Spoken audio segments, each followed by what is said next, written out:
Work your ass off. There is no magic pill. It drives me crazy to go to the gym. You read 1 hour a day. I went and worked out 5 hours a day, and I was working on construction with 24 hours a day. Organize your day. Work hard. I'm here to talk about success.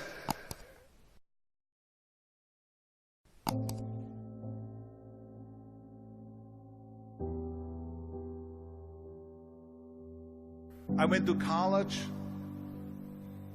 I went and worked out 5 hours a day, and I was working on construction. Because in those days in bodybuilding there was no money. I didn't have the money for food supplements or anything. So I had to go to work. So I worked on construction. I went to college. I worked out in the gym, and at night from 8 o'clock at night to 12 midnight, I went to acting class 4 times a week. So I did all of that. There was not one single minute that I wasted. And this is why I'm standing here today. At the age of 20, I went to London and I won the Mr. Universe contest as the youngest Mr. Universe ever. And it was because I had a goal. You see, if you don't have a vision of where you go, and if you don't have a goal where you go, you drift around and you never end up anywhere. 74% hate their job in America. The majority of people don't like what they're doing because they're really not doing it because they didn't have a goal and they followed this goal. They just aimlessly drift around, and then all of a sudden there's a job opening, so they get that job because you have to work. But then when you work, it's a chore. It's work.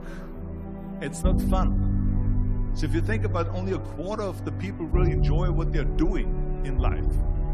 So people always ask me, when they saw me in the gym in the pumping iron days, they say, why is it that you're working out so hard? 5 hours a day, 6 hours a day, and you have always a smile on your face. The others are working out just as hard as you do, and they look sour in the face. Why is that? And I told people all the time, I said, because to me, I'm shooting for a goal. In front of me is the Mr. Universe title. So every rep that I do gets me closer to accomplishing that goal, to make this goal, this vision, turn into reality. Every single set that I do, every repetition, every weight that I lift will get me a step closer to turn this goal into reality. So I couldn't wait to do another 500-pound squat. I couldn't wait to do another 500-pound bench press. I couldn't wait to do another 2,000 reps of sit-ups. I couldn't wait for the next exercise. So let me tell you something, visualizing your goal and going after it makes it fun. You've got to have a purpose no matter what you do in life. You've got to have a purpose. And Muhammad Ali worked his butt off. And I saw it firsthand. And I remember that there was a sports writer that was there in the gym when he was working out and he was doing sit-ups. And they asked him, how many sit-ups do you do? And he said, I don't start counting until it hurts. Now think about that. He doesn't start counting his sit-ups until he feels pain. That's when he starts counting.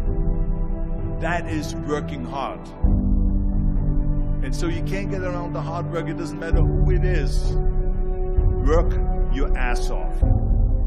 There is no magic pill. There is no magic out there. You cannot get around. You have to work and work and work. Make sure of this and make sure of that and all that stuff. So it's work. And it drives me crazy when people say they don't have enough time to go to the gym for 45 minutes a day and work out. Or to do something for 45 minutes to an hour a day to improve. If it is physically improve or if it is mentally to improve. Imagine you read 1 hour a day about history. How much you will learn after 365 hours in 1 year. Think about if you study about the history of musicians, of composers, how much you would know. Imagine if you would work on a business, on some business that you want to develop every day for an hour. Imagine how further along you will go and get. So it drives me nuts because when people say we don't have the time, we have 24 hours a day. We sleep 6 hours a day, so that gives you still 18 hours. So there's someone shaking their head out here in front. They say probably, I don't sleep 6 hours, I sleep 8 hours, right? Or just sleep faster. So we have 18 hours a day. The average person works around 8 to 10 hours. So let's assume it's 10 hours, so we have 8 hours left. Then you travel around an hour a day, maybe 2 hours a day. So now you have still 6 hours left. So what do you do with the 6 hours?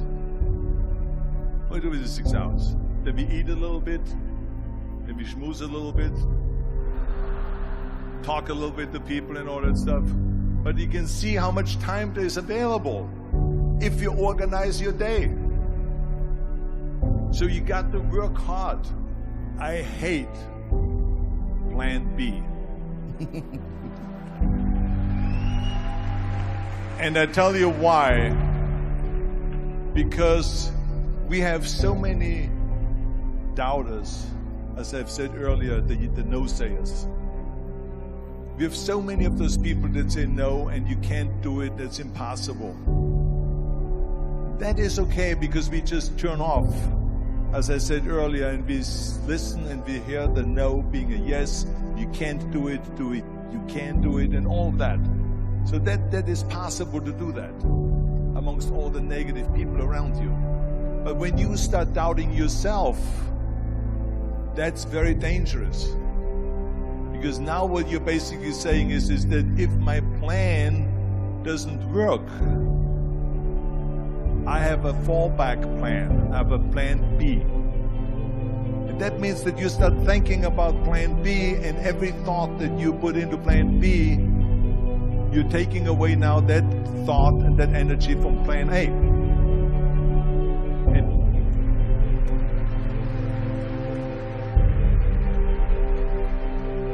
And it's very important to understand that we function better if there is no safety net, because plan B becomes a safety net. It says that if I fail, then I fall and I get picked up and I have something else there that will protect me. And that's not good, because people perform better when there's no safety net.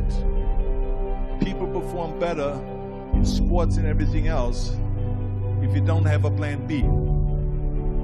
I'm telling you, I've never ever had a plan B. I made a full commitment that I'm going to go and be a bodybuilding champion. I made a full commitment that I'm going to be in America. I made a full commitment that I'm going to get in the show business and I'm going to be a leading man. No matter what it takes, I will do the work.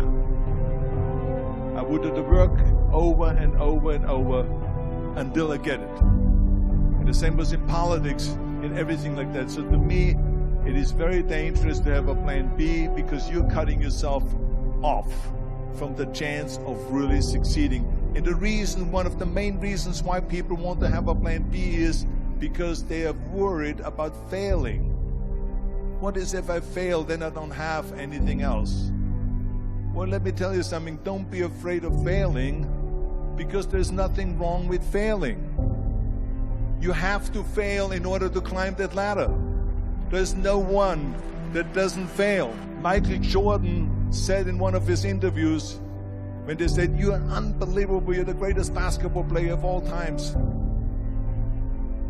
I mean, tell me about that. And he says, well, you're just mentioning the successes. But he says, for me to become the greatest basketball player, I missed 9,000 shots when I was playing basketball at the NBA games. So during these games that he was so successful, he missed 9,000 shots. Does it make him a failure? No. He's one of the greatest basketball players of all times, but he failed 9,000 times. Do you get it? We all fail. It's okay.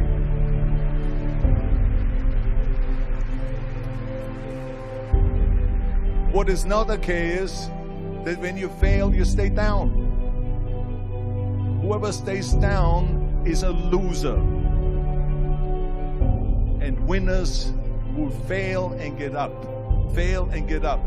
Fail and get up. You always get up. That is a winner. That is a winner.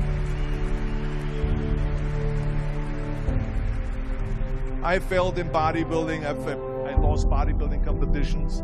I lost powerlifting competitions. I lost weightlifting competitions. I had movies that went in the toilet and that were terrible and got the worst reviews. And in politics, I remember I had many of the initiatives on the ballot, and we lost. My approval rating in California went down to 28%. And then it went back up again, and they won again the governorship. Hey, we all lose.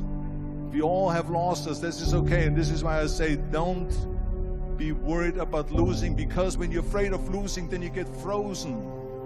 You get stiff. You're not relaxed. You got to be, in order to perform well in anything, if it's in boxing or if it is on your job or with your thinking, is only happening when you relax. So relax. It's okay to fail.